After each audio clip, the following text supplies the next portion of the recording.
நீங்கள் ஒருபோதாவது கவனித்திருக்கிறீர்களா? தேனீக்களின் கூடு எப்போதும் ஏன் ஒரே வடிவத்தில்தான் இருக்கும் என்று? வட்டமாக இல்லை, சதுரமாக இல்லை, முக்கோணமாகவும் இல்லை. ஏன் அந்த 6 மூலை கொண்ட ஹெக்ஸகன் வடிவம் மட்டும்? இன்று நவீன அறிவியல் என்ன சொல்கிறது தெரியுமா?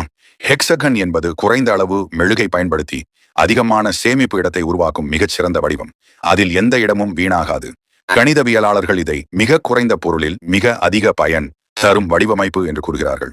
இதையே ஹனிகம் கன்ஜெக்சர் என்று அழைக்கிறார்கள். ஆனால் இங்கே ஒரு பெரிய கேள்வி. இந்த முடிவை தேனி எடுத்ததா அல்லது யாரோ அதை வழிநடத்துகிறாரா? அல்லாஹ் குர்ஆனில் கூறுகிறான், உமது இறைவன் தேனீக்கு வஹி அறிவித்தான். மலைகளிலும் மரங்களிலும் மக்கள் அமைக்கும் இடங்களிலும் நீ கூடுகளை அமைத்துக்கொள். பின்னர் எல்லா வகை கனிகளில் இருந்தும் உமது இறைவன் எளிதாக்கிய பாதைகளில் நடென்று. சூரத்து நஹ்ல் 68 முதல் 69 வரை சிந்தித்து பாருங்கள். ஒரு சிறிய தேனீ, அது எந்த பள்ளிக்கும் போகவில்லை, எந்த புஸ்தகமும் படிக்கவில்லை, அதற்கு ஜியோமெட்ரி தெரியாது, கால்குலஸ் தெரியாது. ஆனால் அது உருவாக்குவது முழுமையான கணித வடிவமைப்பு. இது சாதாரணமா? இல்லை. இது சோதனை செய்து கண்டுபிடித்த அறிவு அல்ல. இது அல்லாஹ் கொடுத்த வழிகாட்டுதல். அப்படியானால் சிந்தியுங்கள். அந்த சிறிய தேனீக்கு இந்த அற்புதமான பாதையை காட்டியது யார்? சிந்தித்து உணரும் மக்களுக்கு இதில் பல அத்தாட்சிகள் இருக்கின்றன. அல் குர்ஆன்.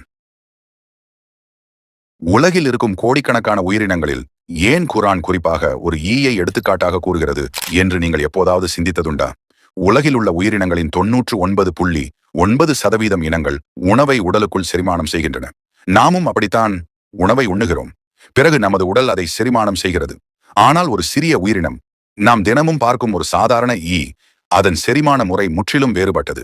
ஈ உணவை நேரடியாக உண்ணாது. அதாவது ஈ உணவின் மீது தனது செரிமான நொதிகளை என்சைம்ஸ் உமிழ்கிறது. அவை உணவை திரவமாக்கி உடலுக்கு வெளியே ஓரளவு செரிமானம் செய்கின்றன. பின்னர் தனது புரோபோஸ்கிஸ் எனப்படும் குழாய் போன்ற வாயின் மூலம் அந்த உணவை உறிஞ்சிக் கொள்கிறது.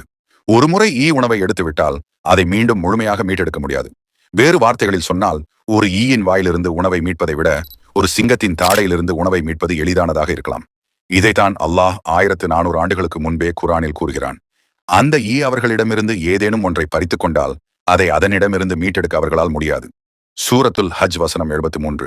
இந்த உண்மையை பூச்சியியல் விஞ்ஞானிகள் ஒரு நூற்றாண்டுக்கு முன்புதான் கண்டறிந்தனர்.